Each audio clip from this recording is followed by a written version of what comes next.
Graça e paz, irmãos. Graça e paz, irmãos. Amém? Muito bem. Abrir nossas Bíblias. Efésios, capítulo 6. Como foi falado semana passada, esse texto tem servido de base para nossa reflexão. Eu tenho feito alguns estudos especificamente com base nos escritos do pastor Pascoal Peragini, pastor da Primeira Igreja Batista em Curitiba, pastor que foi presidente da nossa convenção, e com base nos escritos do pastor Pascoal, eu tenho desenvolvido essas nossas reflexões sobre batalha espiritual. Também falei que o texto de Efésios é um texto que está servindo de referência, mas nós iremos mais para frente desenvolver a questão da armadura de Deus no contexto de batalha espiritual. Pois bem, então Efésios capítulo 6, a partir do verso número 10, a palavra do Senhor diz assim: finalmente, fortaleçam-se no Senhor e no seu forte poder. Vistam toda a armadura de Deus para poderem ficar firmes contra as ciladas do diabo. Pois a nossa luta não é contra seres humanos, mas contra os poderes e autoridades, contra os dominadores deste mundo de trevas, contra as forças espirituais do mal nas regiões celestiais. Até aqui. Vamos orar, irmãos?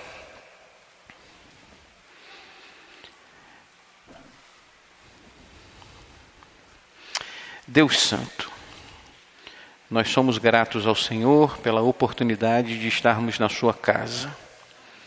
Somos gratos porque podemos também acessar a sua palavra e a partir dela acolher em nosso coração os seus ensinamentos. Por isso, Espírito Santo de Deus, nós queremos pedir ao Senhor mais uma vez que o Senhor nos abençoe, permitindo o entendimento necessário daquilo que vamos estudar, a fim de que possamos fortalecer as nossas vidas no Senhor, de maneira a crescermos e amadurecermos na nossa fé. Ajuda-nos então e prepare o nosso coração para tudo o que o Senhor quer nos falar nesta noite. Nós oramos assim em nome de Jesus. Amém. Muito bem, queridos. A semana passada, nós tratamos do tema batalha espiritual, focando no inimigo. Ou seja, aquele que está disposto ou que está se preparando para entrar numa batalha, precisa absorver o maior número de conhecimento acerca do seu inimigo. E nós enfatizamos na semana passada quem é Satanás, sua origem e as suas peculiaridades no que diz respeito ao mundo espiritual. Hoje nós vamos tratar de algumas questões que são, na verdade, ferramentas as quais Satanás se utiliza para atingir as criaturas. E você pode se perguntar assim: mas pastor, por que é que a gente tem que estudar sobre isso? Por que é que a gente tem que tratar desse assunto? Porque a nossa vida, irmãos, diariamente é uma batalha, no que diz respeito a tudo o que nos envolve. Todas as questões que nos envolvem, sejam elas mais ou menos intensas, elas têm um cunho espiritual. Não estou dizendo que nós temos que espiritualizar todas as coisas, Nós não temos que divinizar e nem demonizar todas as coisas. Mas nós precisamos entender que nós somos seres formados com conceitos espirituais também, e em um mundo onde existe a influência espiritual também do mal. E aí, nós também aproveitamos esse conhecimento para, quando enfrentarmos por nós mesmos ou pelos outros algum tipo de batalha, esse conhecimento fortaleça as nossas decisões e a nossa posição também. Então, antes de qualquer coisa, nós vamos tratar hoje do que diz respeito à possessão demoníaca. Antes de qualquer coisa, a gente precisa definir o que é possessão, o que é opressão e o que é tentação. Todas estas três ferramentas são utilizadas pelo inimigo da alma humana para, de alguma forma, atingi-lo. São três armas diferentes, três ferramentas diferentes, mas são três armas com as quais Satanás se utiliza contra as criaturas de Deus. Antes de definirmos, porém, é preciso entender o seguinte: o cristão, presta muita atenção no que eu vou dizer para você. O cristão, ele pode ser oprimido e ele pode ser tentado, mas ele nunca pode ser possuído. Se é um cristão autêntico, se vive a sua relação íntima com Deus, se depende da sua relação íntima com Deus, se foi lavado pelo sangue do Cordeiro, em hipótese nenhuma, dentro dessa descrição, esse indivíduo pode ser possuído pelo inimigo. Quem não está englobado nessa definição, obviamente, corre esse risco. E aí, importa nos lembrar o seguinte: que a opressão é a forma como Satanás se lança para, de alguma forma, atingir a nossa vida. E aí todos nós estamos sujeitos a isso. A tentação é a maneira pela qual Satanás, utilizando-se da nossa fraqueza carnal, e ele conhece qual é a minha e qual é a sua, e então vai de alguma forma me tentar, me atrair, querer me engodar naquilo que ele sabe que eu sou fraco. A possessão não. A possessão tem uma dimensão muito maior. Possessão demoníaca é a ocupação da mente humana por uma entidade espiritual maligna que ofusca a personalidade desse indivíduo que está possuído e manipula todas as suas faculdades sensoriais. Ou seja, o indivíduo perde todo o domínio do seu corpo, da sua mente e das suas emoções, uma vez que esteja possuído por essa entidade maligna.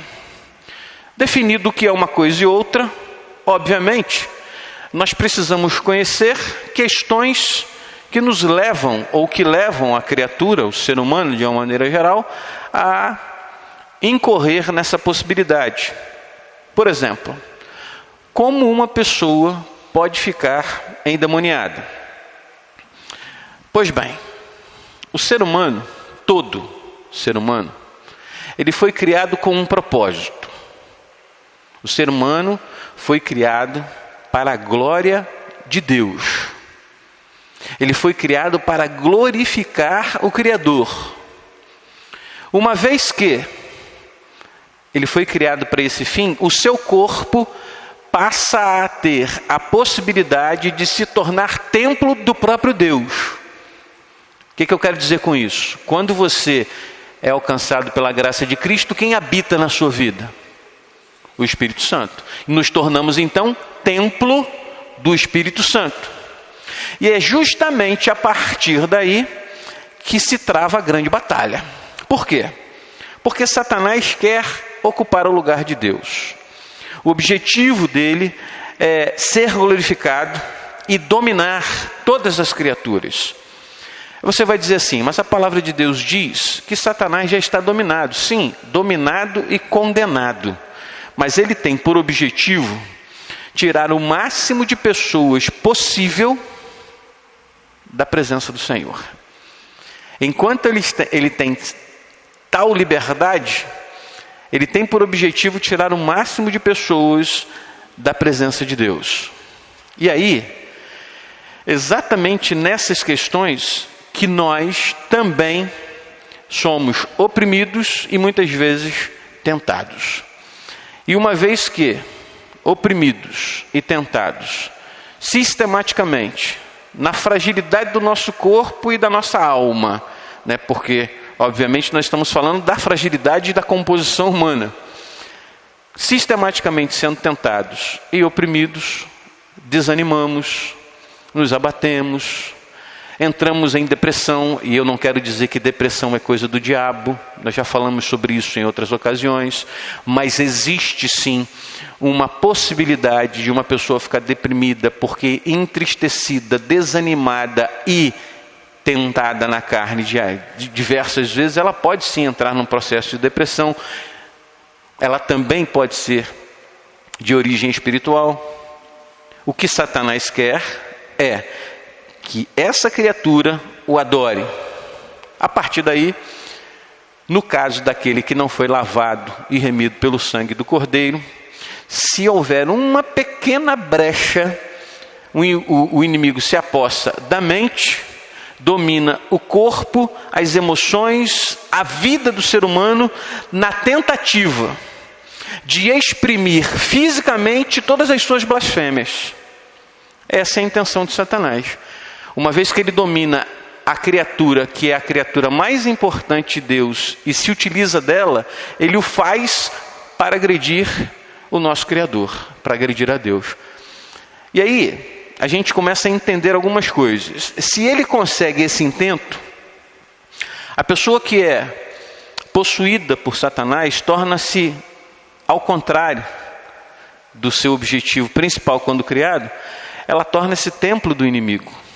Ele ali se aninha e passa a gerir a vida daquela pessoa, colocando aquela pessoa à sua mercê das suas intenções e dos seus propósitos contra aquilo que Deus está fazendo. E aí, não sendo Satanás onipresente, ele coloca em atuação os seus demônios. Nós falamos sobre isso semana passada, quando eles agem através de uma interligação em todas as regiões do mundo. E a partir de então, ele começa a manipular as pessoas. Em alguns lugares do mundo, aqui no Brasil inclusive existe essa prática, é chamada prática do animismo. O que é animismo? Animismo é quando as pessoas atribuem a todas as coisas alma existente nelas.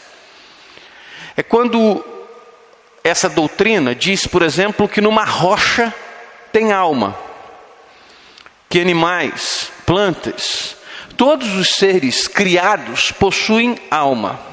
E nessa prática do animismo, que inclusive tem no Brasil, já disse, existem invocações, existem adorações e a partir daí incorporações de espíritos. E as suas manifestações se dão de maneira incidente contra aquele que busca viver isso. E aí acontece a possessão, quando um ou vários demônios ocupam-se da vida daquela pessoa, porque ela foi em busca disso. Toda forma, vou repetir, toda forma de invocação espiritual voltada para o mal, ela tem a grande possibilidade de se criar uma brecha de possessão. E aí, deixa eu colocar uma coisa aqui também, para que não fique mal interpretado. Eu estou dizendo o que a Bíblia ensina. Eu não estou indo contra a religião de ninguém. Eu não estou denegrindo a religião de ninguém. Eu estou dizendo o que a Bíblia ensina e eu creio na Bíblia. Não estou fazendo nenhuma apologia contra a religião de ninguém, mas eu creio na Bíblia.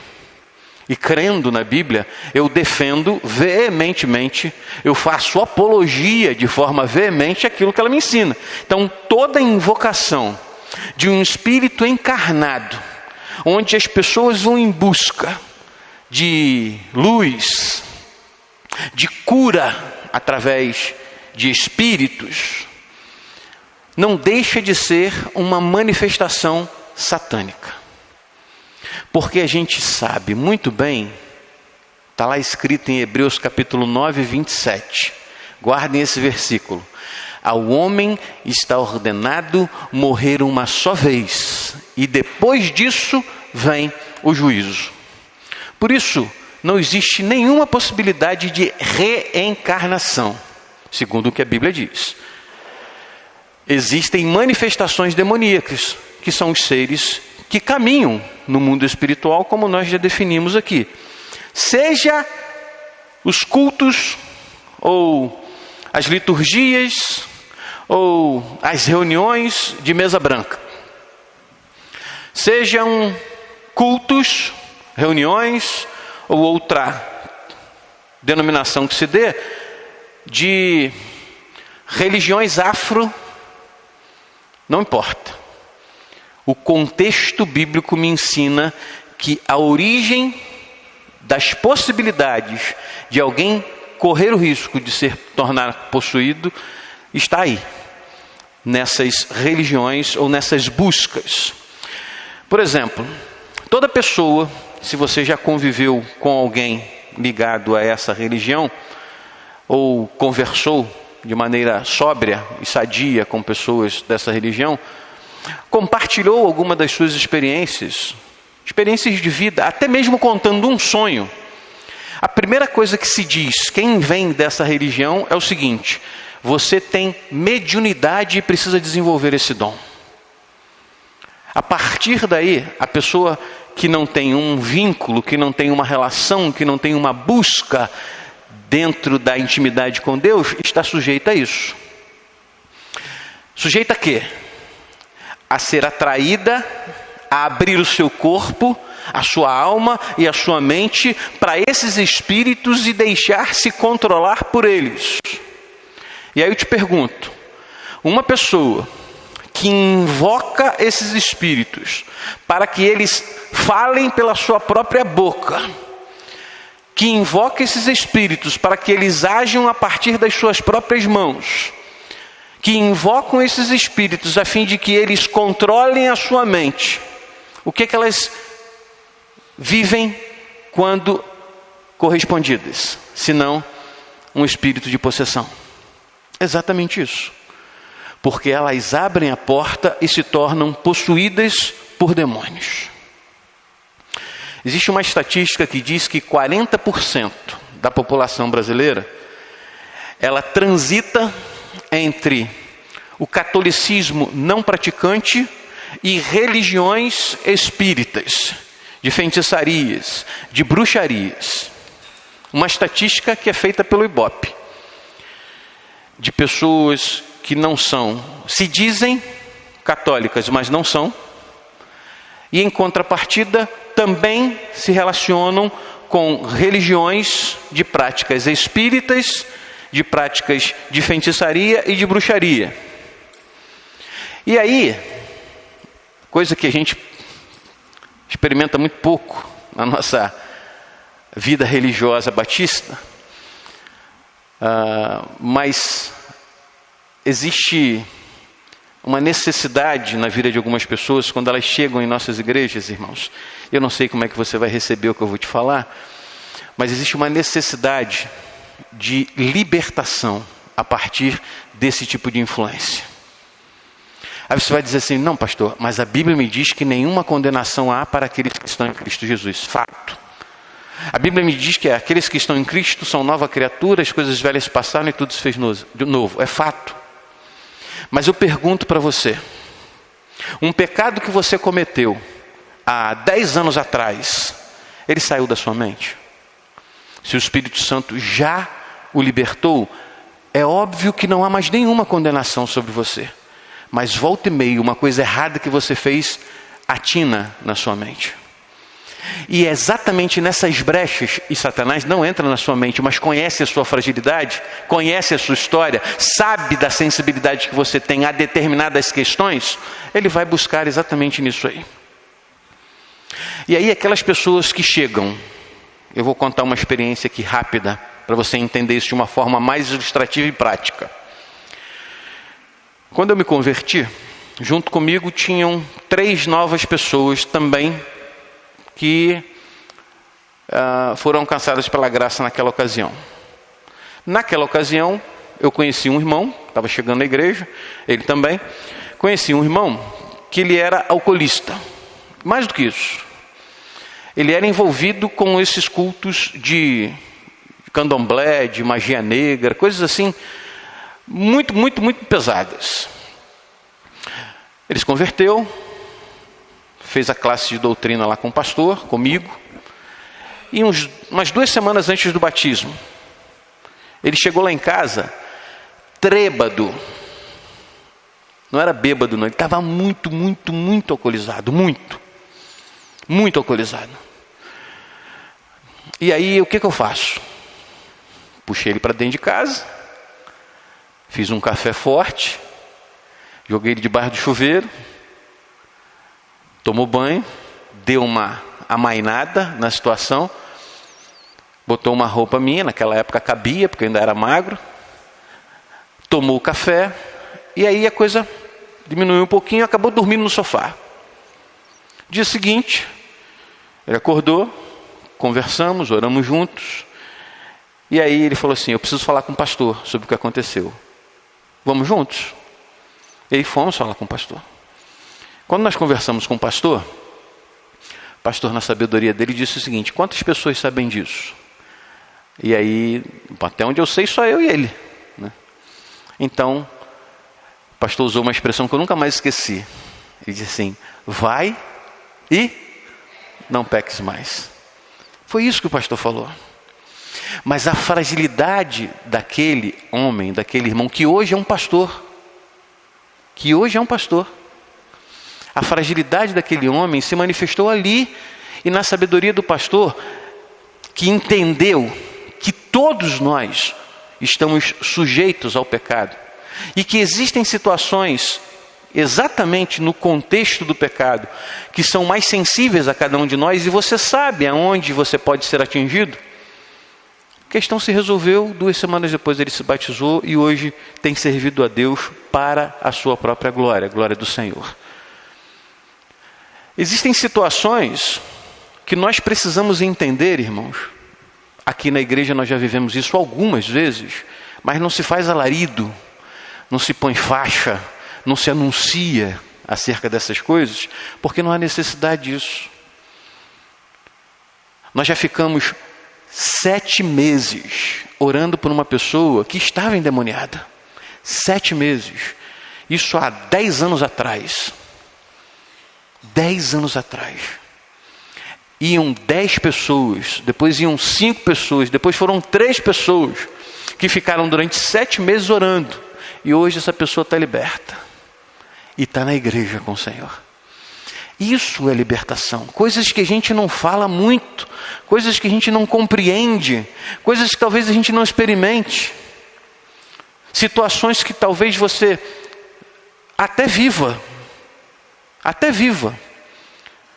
Eu conheço crente batista, irmãos. Acho que hoje é o dia dos escândalos, né? Eu conheço crente batista que fala em língua estranha, irmão.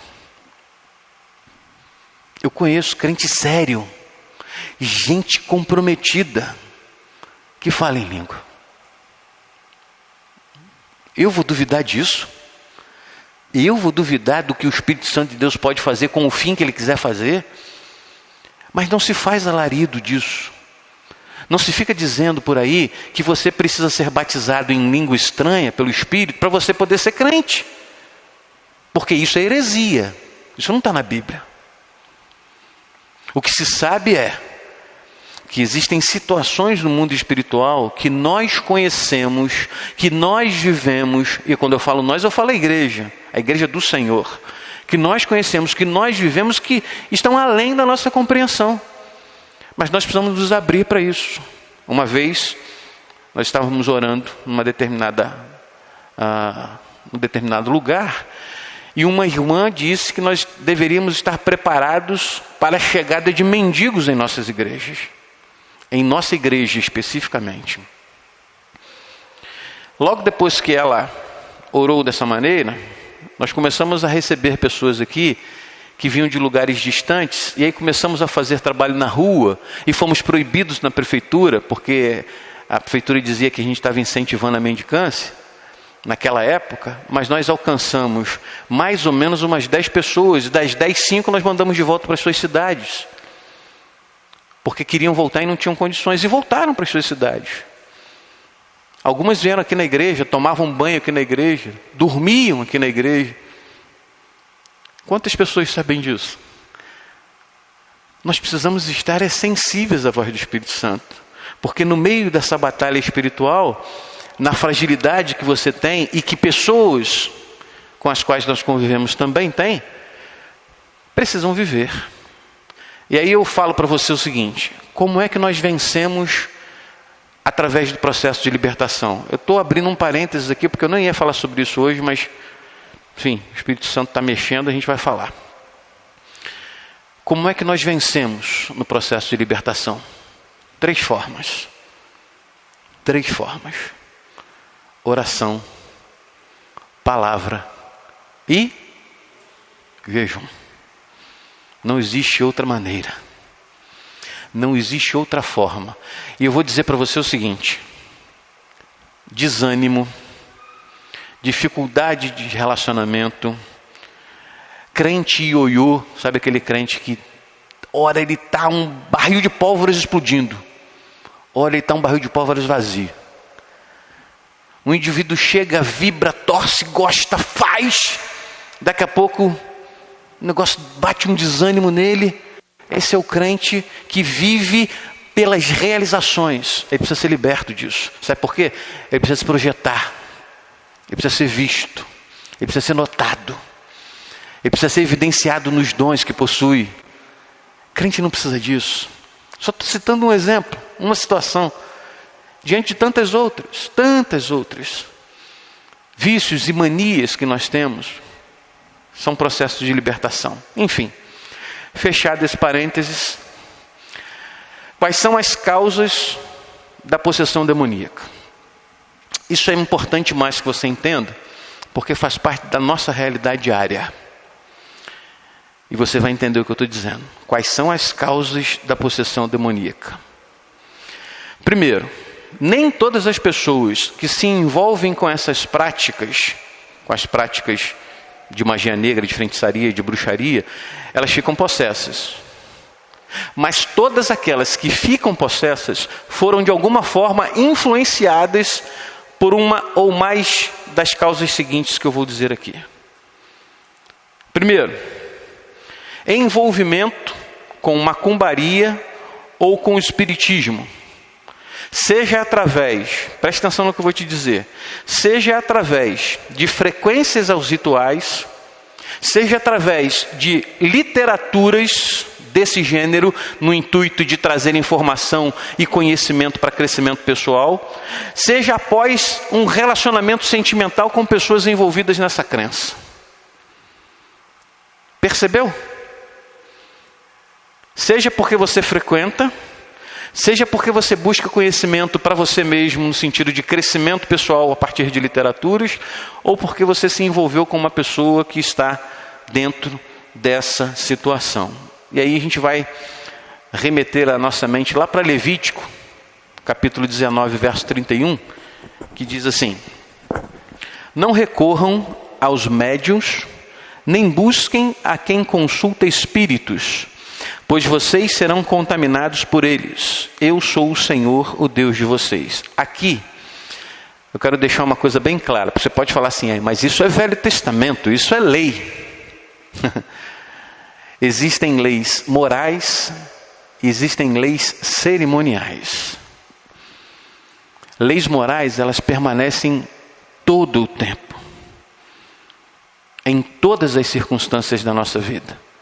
E você há de lembrar que o Senhor abomina aqueles que consultam espíritos. Mais do que isso, se o Senhor diz que você não deve recorrer aos médiuns, nem aqueles que buscam, que consultam espíritos, você há de entender que existe isso. Aqueles que buscam e os espíritos que se manifestam. Fato. Você pode ler isso se você quiser mais tarde. 1 Samuel 28. Lê lá na sua casa. 1 Samuel 28 é um dos textos mais utilizados, por exemplo, quando eu dou aula de hermenêutica. Um dos textos mais utilizados para a sua interpretação, para descobrir o que aconteceu naquele texto, que fala do momento em que Saul vai em busca de uma médium, em versões antigas é chamada de pitonisa, para consultá-la a fim de que Samuel viesse ao encontro dele para saber o que ele deveria fazer. Então o texto de 1 Samuel 28 vai botar lenha na sua mente aí, para ela se aquecer no que diz respeito à necessidade de entendimento. Segundo, ou seja, uma forma, um meio, uma maneira das pessoas, causas que podem levá-las à possessão demoníaca. Consagração de pessoas através dos pais aos demônios, antes do nascimento ou na infância mais tenra. Minha filha tem uma amiga que viveu isso. Ela conta. Ela relata como foi. Ela descreve das coisas que ela experimentou a partir daí. Ou seja, foi levada pela mãe e consagrada num centro entregue para uma entidade espiritual que passou a ser, entre aspas, aí, o seu guia, né? Levítico 18, verso 21 diz assim: não entreguem seus filhos para serem sacrificados a Moloque. Não profanem o nome do seu Deus. Eu sou o Senhor. Não entreguem seus filhos para serem sacrificados a Moloque. Moloque era um deus pagão, em que, sobretudo, os saduceus ofereciam sacrifícios a ele. O acolhimento, terceiro, o acolhimento no coração. Isso aqui são possibilidades que podem ser todos, podem ser pode ser como pode também não ser nenhum e o Satanás se utilizar de outra situação, mas são os mais comuns. O acolhimento no coração de pecados relacionados ao sexo, a prostituição, as relações extraconjugais, o adultério, a relação com irmãos de sangue, a homossexualidade e os coitos com animais. E você vai dizer assim: existe isso? Como existe? Como existe? Não sabeis que os injustos não hão de herdar o reino de Deus? Não erreis, nem os devassos, nem os idólatras, nem os efeminados, nem os sodomitas, nem os ladrões, nem os avarentos, nem os bêbados, nem os maldizentes, nem os roubadores herdarão o reino de Deus. 1 Coríntios 6, versos 9 e 10. Quarto, o envolvimento místico com drogas alucinógenas. Não sei se você lembra, não sei exatamente há quanto tempo, mas uns 5 anos atrás, talvez, acho que nem isso tudo, de um indivíduo conhecido que, tomando uma droga alucinógena chamada Santo Daime, não sei se você já ouviu falar sobre isso, ele acabou matando o líder dessa seita. Um que era membro matou o líder porque ele estava se sentindo perseguido, mas ele estava sob efeito alucinógeno. E aí, também não sei se você acredita, se você não acredita, se você conhece, se você não conhece, se você já ouviu falar, se você já não ouviu falar, enfim. Mas essas drogas alucinógenas, elas são usadas numa igreja que já é reconhecida no Brasil como um segmento religioso. É chamada Igreja de Satanás. Por exemplo, tem uma sede em Pernambuco, aqui no Brasil. Adoradores de Satanás. Eles saem, irmãos, eu vi esses dias um vídeo, e ele é real, lá em Pernambuco, foi encaminhado para mim, deles saindo em marcha, como se fosse uma campanha evangelística, contrária ao avesso, né? eles usando palavras de ordem, denegrindo a imagem de Jesus, ofendendo a pessoa de Jesus e gritando palavras que exaltavam a Satanás. Nessa igreja, eles se utilizam de drogas alucinógenas para que a pessoa tenha sua mente e o seu corpo debilitados, a fim de que Satanás possa possuí-los. Essa é uma outra realidade. 5, e aqui talvez o principal, talvez não, seguramente o principal, é um indivíduo que não tem Cristo no coração. Não ter Cristo no coração é a principal predisposição para ser alcançado por Satanás.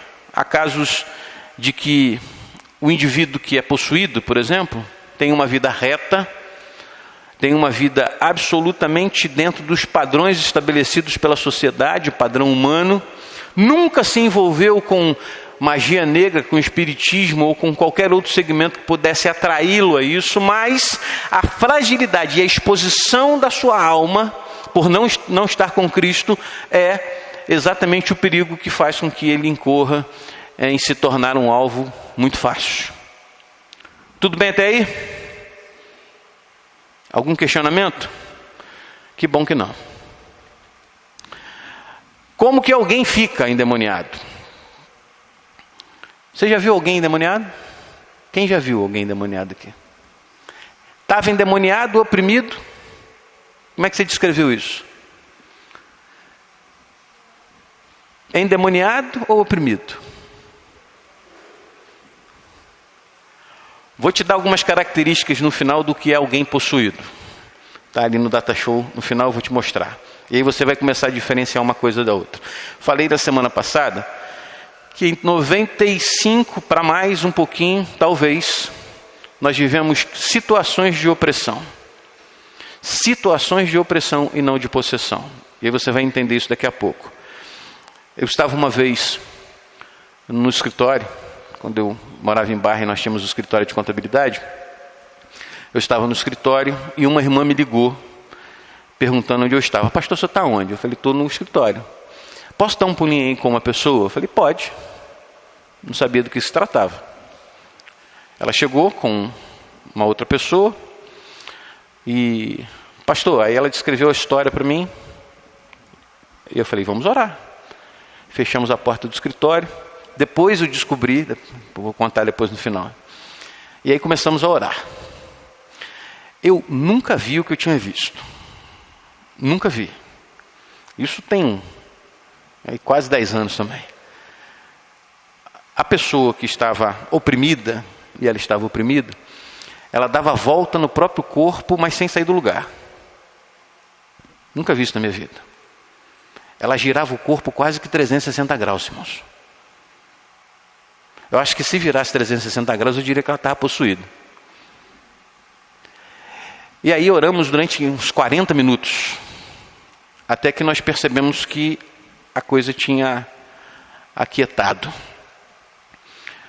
Quando nós paramos, a sensação que eu tinha era de que eu tinha tomado uma surra. Era como se eu tivesse apanhado durante 40 minutos. O corpo estava completamente dolorido. Ao meu lado, que essa irmã estava, estava no escritório, ao meu lado tem um consultório dentário de um irmão que é membro da primeira igreja aqui de Rio das Ostras. Acho que não é hoje não, mas já foi membro da primeira de Rio das Ostras. E quando ele ouviu, porque ele disse que a oração que a gente fazia, ela vazava pela janela, vazava pela porta, e a gente não percebia isso. Quando ele ouviu que nós estávamos nessa oração, ele trancou a porta do consultório dele e ajoelhou. E começou do consultório a interceder junto com a gente, sem saber o que estava acontecendo. E eu vou dizer para você que esse fortalecimento fez com que a gente vencesse, irmãos. Fez com que a gente vencesse. Agora, coisas que você não consegue nem imaginar dentro dessa descrição.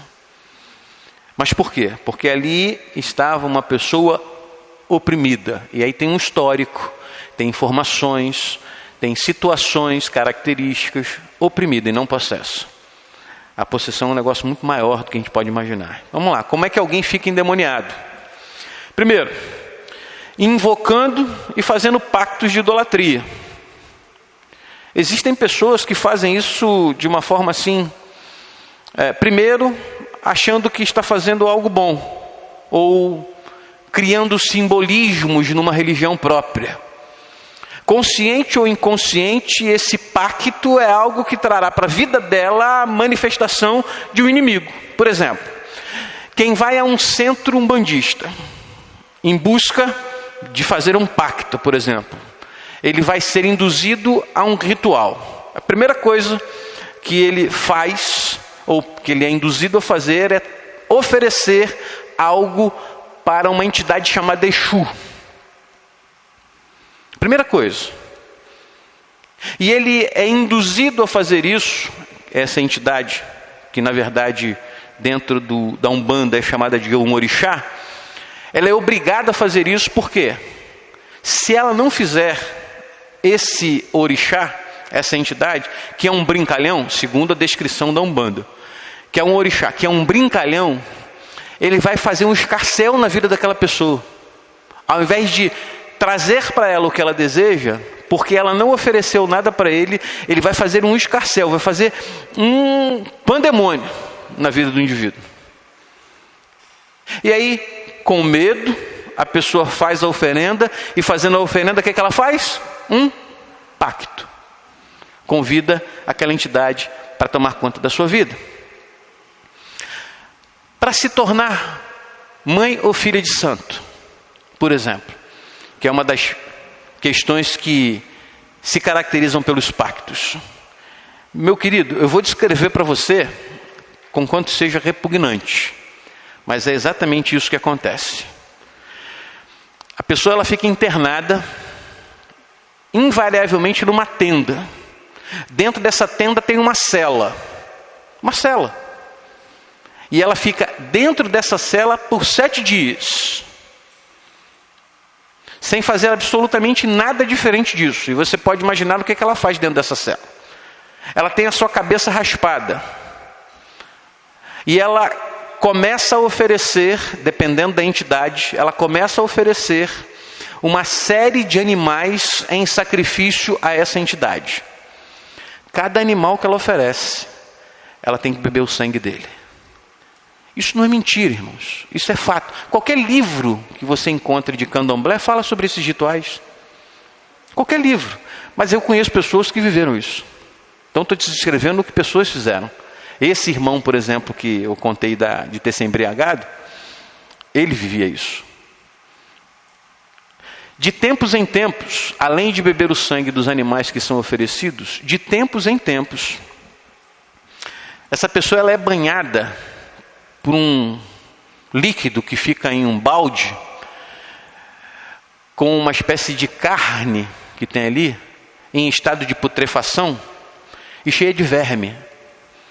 Ela é banhada por esse líquido. Pergunto para você, o que vai acontecer com essa pessoa? Se ela está abrindo todas as portas para que Satanás a domine, faz pacto com alguma dessas entidades, deixe que elas a dominem, e a partir daí, ela então passa a depender. Na verdade, ela vai se tornar escrava dessa entidade, que é um demônio. Na verdade, é um demônio. E aí você entende por que a Bíblia fala que os demônios são seres imundos. Aí você entende. Porque esses tipos de rituais caracterizam exatamente quem eles são. E aí você pode perguntar assim, mas aí quais seriam as motivações para alguém querer viver isso? Eu separei pelo menos 5 aqui. Motivações das mais simples. Primeiro, desejo de sucesso. Desejo de sucesso. Segundo, desejo de poder. Terceiro, desejo de dinheiro. Quarto, por incrível que pareça, desejo de casamento. Pois é. Quinto, desejo da morte de alguém. fazem pactos com os demônios para que outras pessoas sejam mortas. Sempre há uma motivação, ou sempre há uma dessas motivações, ou talvez mais do que uma dessas motivações, de repente poder associado com o dinheiro, de repente poder associado com a morte de alguém, enfim, sempre existe motivações. Existem também aquelas situações veladas. São situações que são descritas como sendo coisas boas.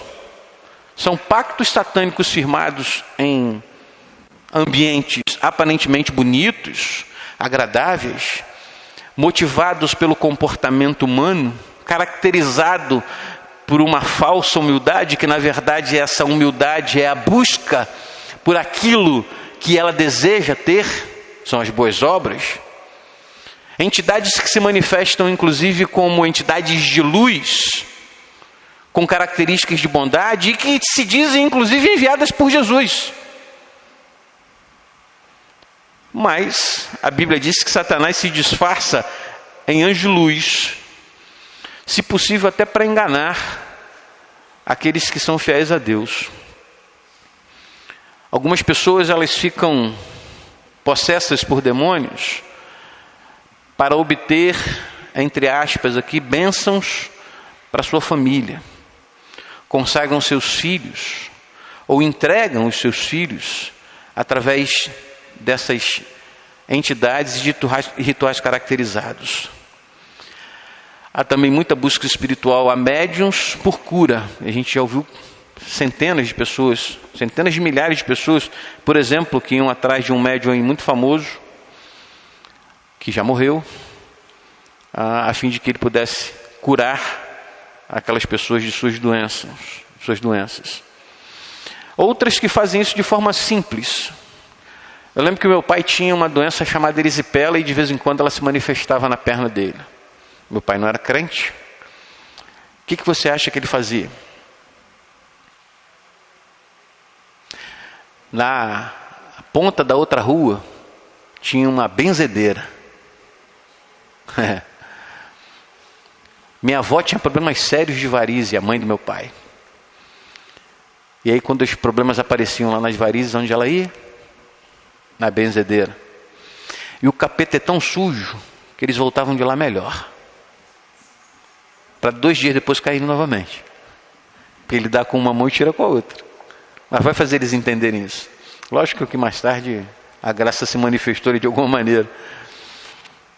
Mas é isso que acontece. Eu lembro que quando criança, a gente atrás de doce, agora dia 27 de setembro, né? Você sabe bem, né? Você foi criança no Rio de Janeiro, você sabe bem o que é isso. Você tem minha idade, foi criança no Rio de Janeiro, você sabe bem o que é isso. Os melhores doces estavam nos centros de macumba. Os melhores doces. Quando você ia na casa de alguém que dava um doce, você comia Maria Mole, Suspiro, aquela geleia de 2 cores, né? Aquela bananadinha que vinha num negocinho que, né, que parecia uma casquinha de sorvete, né? Com licença da expressão aqui, cocô de rato, né? Eram os docinhos mais comuns. Quando você ia para o centro de macumba, você tinha choquito, prestígio, caixa de bombom da Garoto, né? Era assim. É isso que o diabo faz. Exatamente isso. E aí as pessoas às vezes vão com o espírito desarmado, vão tomar um passe, vão em busca de uma benzedeira. Tudo isso é brecha caracterizada e construída por Satanás, para a partir dali ele começar a agir. O único remédio para isso, o único remédio que nos livra dessas questões. Primeiro eu preciso entender, antes de chegar no remédio, a diferenciação entre o ímpio e o piedoso, para que você possa também configurar a questão de como as pessoas ficam possessas. Somente o ímpio, repito, somente o ímpio pode ficar possesso. Ímpio ou impiedade é o contrário de piedoso. Piedoso é o indivíduo que teme a Deus, que busca a Deus, que tem uma relação com Deus, que está disposto a viver debaixo da graça de Deus em Jesus Cristo. O ímpio é o contrário, é o oposto disso. É aquele que assume os mecanismos da sua vida, dá direção para esses mecanismos, não quer saber de Deus em momento nenhum, absorve esses mecanismos de forma pecaminosa, descarada, perde a vergonha por isso. E em cima dessa questão, abre brecha para que Satanás possa agir.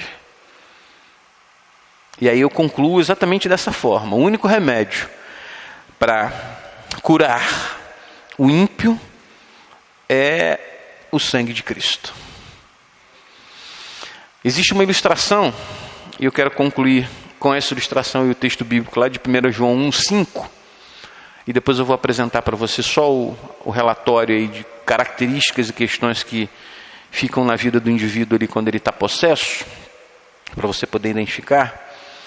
Mas existem situações, né, que se formam na nossa vida e que fazem a gente entender as coisas de uma maneira mais clara.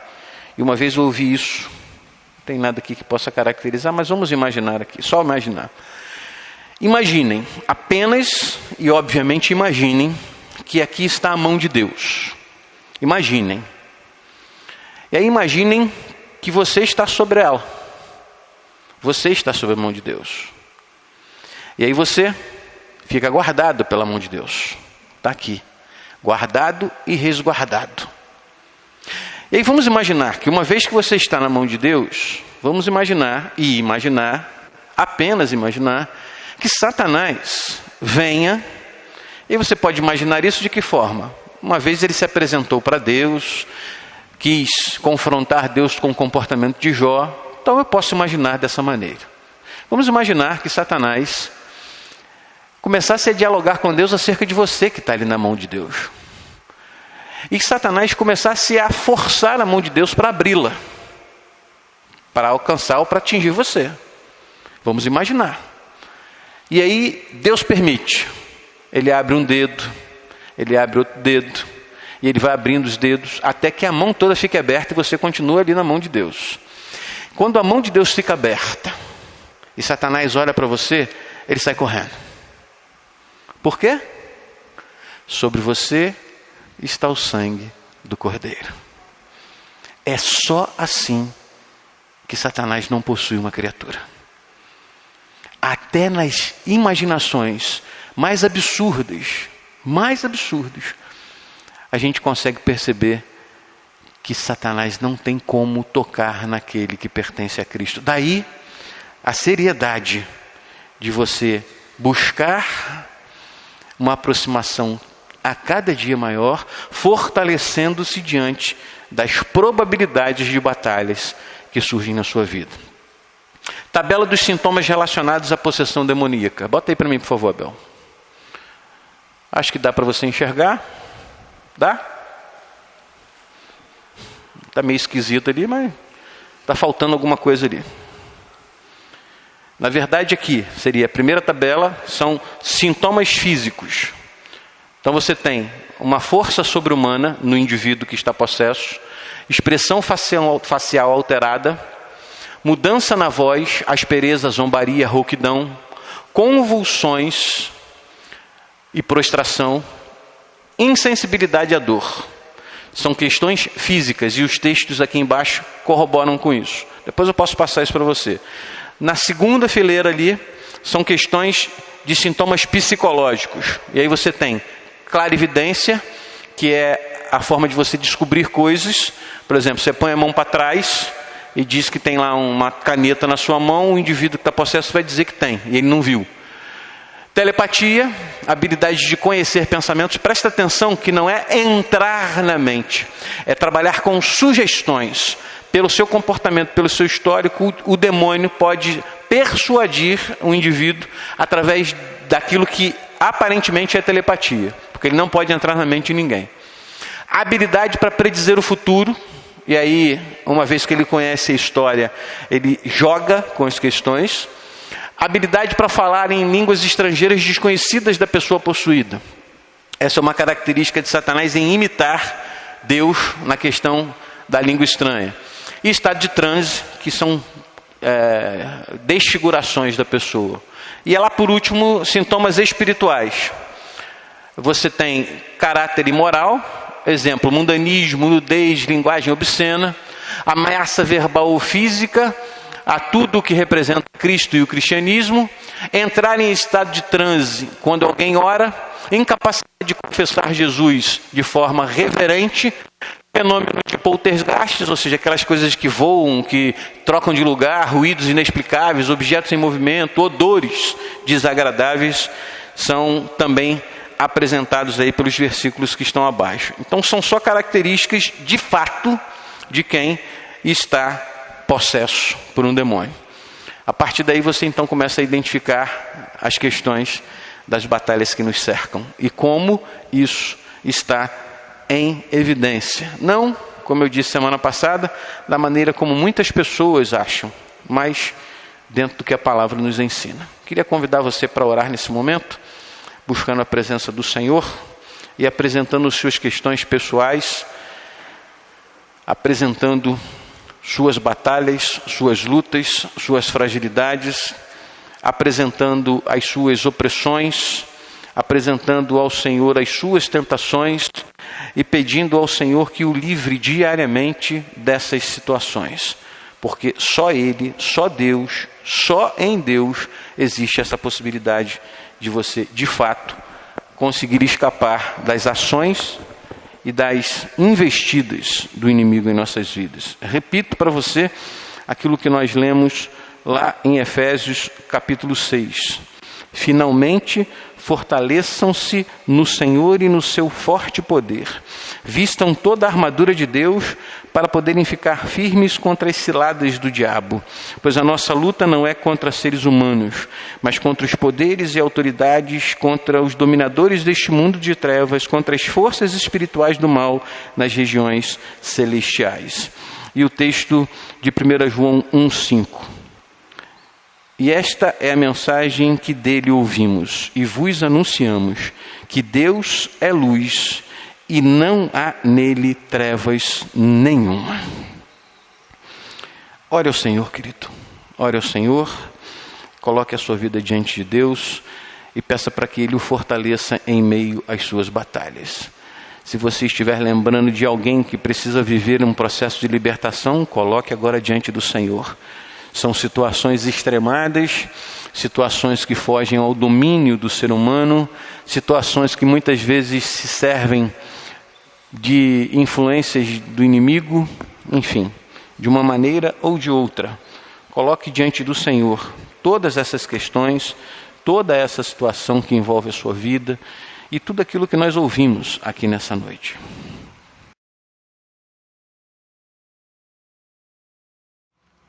Cante assim. Há um doce Espírito aqui, e eu sei que é o Espírito de Deus. Já podemos todos perceber a presença de Jesus, o Salvador. Doce presença, presença santa, vem sobre nós, enchendo-nos do teu poder. Já adoraremos por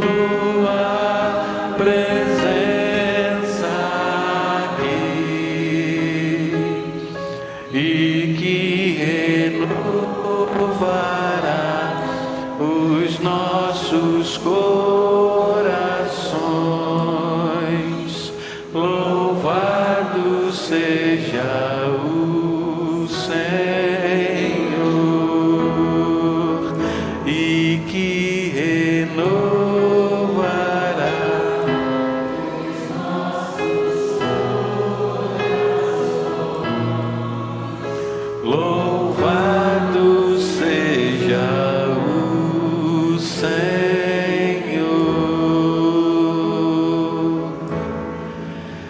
Onde há a manifestação da doce presença do Senhor, Espírito Santo de Deus, nesse lugar há liberdade.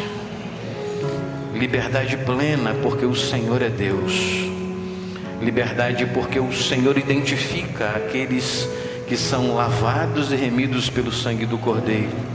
Liberdade porque o Senhor nos permite vencer o mal, vencer as mazelas, fechar as brechas, tapar, ó Deus, aquilo que muitas vezes se transforma em uma porta para que o inimigo tente nos atingir. Nós queremos nessa noite, em nome de Jesus, declarar liberdade do Senhor sobre este lugar. E aonde o Senhor quiser agir, na vida de quem o Senhor quiser agir, faça para a glória do seu próprio nome. Manifeste o seu poder, a sua glória, a sua majestade. Manifeste a sua graça, manifeste o seu perdão, manifeste o seu conserto. Ó Deus, onde o seu Espírito está, ali há liberdade. E a doce presença do Senhor é sentida neste lugar por aqueles que já foram alcançados pela graça de Cristo. Por favor, Pai, completa em cada coração aquilo que o Senhor está fazendo, aquilo que o Senhor já começou, aquilo que o Senhor, só o Senhor pode fazer. Por isso, guarda-nos, sustenta-nos e nos abençoe, em nome de Jesus. Amém, Pai.